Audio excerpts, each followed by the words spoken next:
Film की शुरुआत में हमें 1708 के समय को दिखाया जाता है, जहाँ पे हम पहली बार एक लड़की को देखते हैं जिसका नाम था नारो। और फिर वो एक हिरन का घात लगा के शिकार कर रही होती है, और जैसे ही हिरन को मारने वाली होती है वहाँ पे बहुत तेज़ आवाज़ होती है, जिसके कारण वो हिरन डर जाता है और वहाँ से भाग जाता है। फिर ये हिरन का पीछा भी करती है, और यहाँ पर ही उसका कुत्ता एक फंदे में फंस जाता है, और फिर अपने कुत्ते को उस फंदे से छुड़ाती है, और छुड़ा कर जब लेके जा रही होती है तब वो पहली बार एलियन स्पेसशिप को देखती है। उसे लगता है ये उड़ने वाला बहुत बड़ा पक्षी है, और आज तक उसने कभी भी इतनी बड़ी उड़ने वाली पक्षी को देखा नहीं था। ये बात जाकर के वो अपने बड़े भाई को बताती है, ताबे को, जहाँ पे वो बोलती है कि ये उड़ने वाली पक्षी को बहुत जल्दी शिकार करेगी और बहुत बड़ी शिकारी बन जाएगी। यहाँ पर उस समय साइंस ने इतनी ज़्यादा तरक्की हासिल नहीं की थी, इसीलिए इन्हें स्पेसशिप के बारे में पता भी नहीं था। और यहाँ जब वो अपने घर जाती है तब उसकी मम्मी बोलती है कि तुम्हारा शिकार करना मुझे पसंद नहीं है, तुम अपने कबीले के लोगों का इलाज अच्छा कर सकती हो, अच्छा होगा वही काम करो। और पहली बार हम यहाँ स्पेसशिप को देखते हैं जिसमें से प्रेडेटर धरती पे आ चुका है। यहाँ ताबे और उसके सभी साथी जंगल की हो जाते हैं, क्योंकि शेर ने उनकी एक साथी को अपने साथ उठा कर ले गया है, और ये उसी आदमी के खोज में जाते हैं। यहाँ पे नादो भी बोलती है कि मैं भी साथ चलूँगी। तब ताबे बोलता है कि हाँ, इसको भी लेके जाना ठीक रहेगा, क्योंकि ये उस आदमी का इलाज कर सकती है। और यहाँ पे एक सांप एक चूहे का शिकार कर रहा होता है, तभी प्रेडेटर उसको देख लेता है और उसके शरीर के 2 हिस्से में काट करके उसके शरीर के स्किन को अलग कर देता है।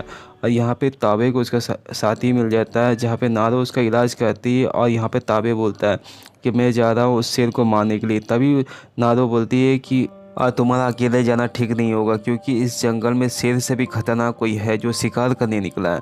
यहाँ पे ये सब सुनने के बाद भी ताबे वहाँ से चला जाता है। यह नारो उस सांप को देखती है जिसके शरीर से स्किन निकली हुई थी, और पेड़ में खून के निशान थे, एक बड़ा सा पैर का भी निशान था। और ये सब देख करके वो जाती है अपने भाई के पीछे उसे बताने के लिए, लेकिन उसका भाई उसे बोलता है कुछ भी आवाज़ मत करना, क्योंकि आसपास यहीं कहीं शेर है। तुम एक काम करो, सामने वाले पेड़ के ऊपर चढ़ के बैठो, और शेर जैसे ही आएगा मैं उसे मार दूंगा। और वो उस पेड़ के ऊपर चढ़ के बैठ जाती है। कुछ देर के बाद वहाँ पे शेर भी आ जाता है, जो उसकी एक साथी को मार देता है। यहाँ वो नारो के ऊपर हमला करता है। नारो उसको देख के काफ़ी डर जाती है, और उसकी नज़र सामने वाले पेड़ के ऊपर जाती है, जहाँ पर ही वो एलियन को देखती है। तब तक वो शेर उसके ऊपर हमला कर देता है, और फिर अचानक उसकी नींद खुलती है, जहाँ पर वो पाती है कि वो घर में थी, और उसकी माँ बताती है कि उसके बड़े भाई ने उसे बचा के लाया है। और फिर यहाँ पर वो जो बाहर निकल के देखती है तो उसके बड़े भाई ने उस शेर को मार दिया था, और उसे उस कबीले का राजा बना दिया गया था। जहाँ पर वो अपने भाई के ऊपर काफ़ी गुस्सा थी। उसके भाई के पूछने पे वो बताती कि उस शेर से भी खतरनाक कोई जीव है जो जंगल में अभी भी जिंदा है, लेकिन ताबे को उसकी बातों पे भरोसा नहीं होता। फिर अगले दिन नारो अकेले ही जंगल की ओर चली जाती है उस प्रेडेटर को खोजने के लिए, जहाँ पे उसके हरे रंग का खून के देख के समझ जाती है कि वो आसपास ही थे। और यहाँ पे उसके पैरों के निशान भी देख लेती है। यहाँ पर एक लोमड़ी एक खरगोश का शिकार करने के लिए आगे बढ़ता है, तभी प्रेडेटर बीच में आ जाता है और उस लोमड़ी से लड़ने लगता है, और उसके सर के 2 हिस्सों को अलग करके अपने साथ ले जाता है। यहाँ पर हम नारो को देखते हैं जो कई सारे शिकार करती है, और फिर यहाँ प्रेडेटर को देखते हैं जो एक लोमड़ी की खोपड़ी के ऊपर एसिड डाल देता है, जिसके कारण वो कंकाल का बन जाता है और उसे अपने बॉडी में सजा लेता है जैसे उसने कुछ इनाम जीता हो। यहाँ पे हम नारो को देखते हैं जो अपने सफ़र पे आगे बढ़ती है, जहाँ पर वो कई सारे जानवरों को देखती है जिसके बॉडी से स्किन निकला हुआ था, और वहाँ पर कई सारे शराब की बोतल थी, जिससे वो समझ जाती है ये इंसानों का काम था। जब वो आगे बढ़ती है तो वो एक दलदल के अंदर घुस जाती है, जिससे निकल पाना उसके लिए काफ़ी मुश्किल था, लेकिन जैसे तैसे वो करके निकल जाती है। यहाँ पर उसका डॉगी उसका काफ़ी साथ देता है। फिर यहाँ पर वो शिकार करने के लिए निकलती है, जहाँ पर वो देखती है कि एक भालू था, उसके ऊपर जैसे तीर चलाने वाली होती है वो तीर टूट जाता है, जिसकी आवाज़ से वो भालू उसकी तरफ आने लगता है उसे मारने के लिए। यहाँ पे उसका डॉगी उस भालू को अपनी तरफ लेके भागता है। यहाँ पे नारो भी उसे बचाने के लिए जाती है, और फिर यहाँ पे भालू उसको देख लेता है तब तक, और यहाँ पर उसके बाद हमला कर देता है। यहाँ पर ए भी जा के लकड़ी के अंदर घुस जाती है। तब तक वहाँ पे प्रेडेटर आ जाता है और प्रेडेटर के ऊपर हमला करता है। तब प्रेडेटर भी उसे जान से मार देता है, क्योंकि प्रेडेटर उसी को ही मारता था जो उसके ऊपर हमला करता था। इसका भयावह रूप देख करके यहाँ पर ही नारो भी वहाँ से भाग जाती है, और भागते हुए नदी के दूसरे तरफ पहुँच जाती है, जहाँ पर ही उसके भाई के कुछ दोस्त थे और उसे पकड़ लेते हैं और उसे अपने साथ गांव चलने के लिए बोलते हैं। तब नारो वहाँ से जाने के लिए मना करती है, तो वो नारो को मारने लग जाते हैं। और वहाँ दूर से प्रेडेटर उन सभी को देखते रहता है। यहाँ पे नादो भी जानती है कि प्रेडेटर उनको देख रहा है और वो सभी कोई को बताती भी है, लेकिन कोई भी उसके बातों पे भरोसा नहीं करता है। यहाँ प्रेडेटर अपना शिकार करना शुरू करता है और यहाँ पर जितने भी लोगों के हाथों में हथियार रहता है उन सभी को मारना स्टार्ट कर देता है, क्योंकि प्रेडेटर उन्हीं को मारता है जिसके हाथों में हथियार रहता है, जिससे उसको खतरा है।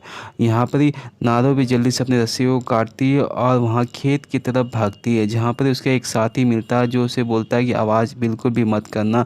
और वो प्रेडेटर का वहाँ पर बैठ के शिकार करने के लिए इंतजार करता है, लेकिन प्रेडेटर उसे ही मारने वाला होता है। तब तक नादो उसे बचा लेती है, लेकिन प्रेडेटर उसे बहुत तेज़ी से मारता है और यहाँ आगे चल के नादो एक फंदे में फंस जाती है और प्रेडेटर भी उसे देख करके वहाँ से चला जाता है। यहाँ कुछ देर के बाद इंसान आ जाते हैं जो नादो को पकड़ के ले जाते हैं और नादो देखती है कि उसके बगल में ही उसके भाई को भी पकड़ के रखा गया है। और यहाँ सभी लोग बात करते हैं कि वो लोग उस क्रीचर को पकड़ेंगे और चारे के तौर पे नादो उसके भाई को एक खंभे में बांध दिया जाता है और फिर वो दूर से बैठ करके उस क्रीचर के आने का इंतज़ार करते हैं।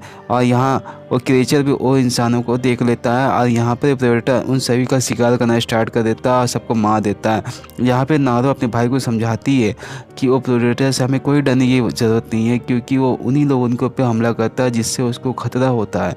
और फिर यहाँ पे प्रेडेटर आ जाता है और सभी लोग उस प्रेडेटर के ऊपर जाल फेंक देते हैं और उसे पकड़ लेते हैं। यहाँ पे प्रेडेटर उसके बाद बहुत ज़्यादा गुस्सा हो जाता है, क्योंकि वो खुद एक शिकारी था, उसका शिकार हो रहा था।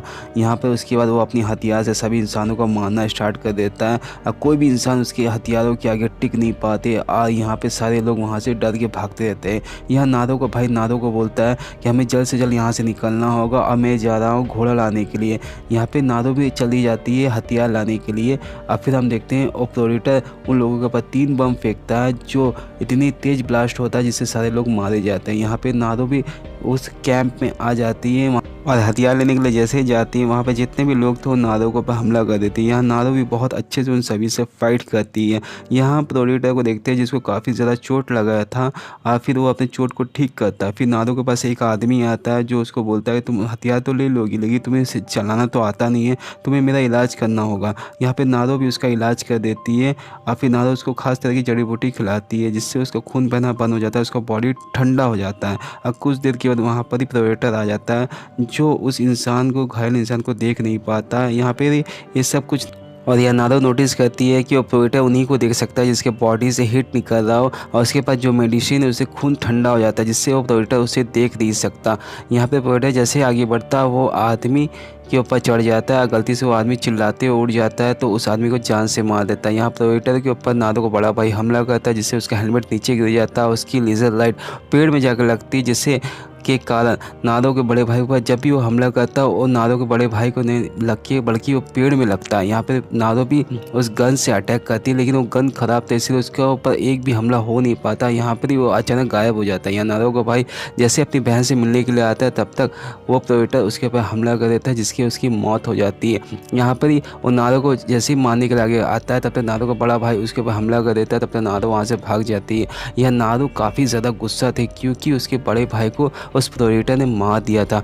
यहाँ नादो प्लान बनाती है कि उस प्रेडेटर को जान से मार देगी और चारे के तौर पे उसी आदमी को चुनती है जिस आदमी ने नादो और उसके भाई को बंदी बनाया था और उसको घायल कर देती है और फिर वो उसी फूल को खा लेती है जिससे उसका बॉडी का टेम्परेचर कम हो जाता है। और प्रेडेटर उस आदमी को तो देखता है लेकिन नादो को नहीं देख पाता क्योंकि उसकी बॉडी से हीट ही नहीं निकल पा रही थी। यहाँ पर जैसे ही प्रेडेटर उस आदमी को मारता है तब तक नादो उसके पीछे से आकर के उस प्रेडेटर के सिर पे गोली चला देती है जिससे उसका हेलमेट नीचे गिर जाता है और प्रेडेटर भी काफ़ी ज़्यादा घायल हो जाता है। फिर उसकी हेलमेट को ले जाकर 2 ईंटों के बीच में लगा देती है और जब प्रेडेटर आगे बढ़ते हुए आता है तो वो उसके ऊपर घात लगा के उसके ऊपर हमला करती है और बहुत ही बहादुरी से उसे लड़ती है। यहाँ पे नादो भी काफ़ी ज़्यादा घायल हो चुकी थी लेकिन फिर भी वो डट के उससे लड़ती है और फिर जैसे ही प्रेडेटर उसको मारने के लिए आ गया और वो प्रेडेटर दलदल में गिर जाता है। यहाँ उसके सामने नादो बैठी हुई थी तो फिर वो नादो के ऊपर तीर चलाता है। यहाँ प्रेडेटर को नहीं पता था कि उसकी हेलमेट उसके सर के पीछे है और उसकी लेज़र लाइट उसके सर के ऊपर पड़ रही है। जैसे ही वो तीर चलाता है वो तीर उसी के सिर में जाकर घुस जाती है जिसके कारण वो प्रेडेटर की मौत हो जाती है। यह हम नादो को देखते हैं जो अपने कबीले आती है उस प्रेडेटर के सर को ले करके। यहाँ पर उसके चेहरे में खून भी लगा हुआ था, मतलब उसने उसी को मारा है और उसके बाद उसको उस कबीले का सरदार बना दिया जाता है और इसी तरह इस मूवी का एंड होता है। Thank you for watching.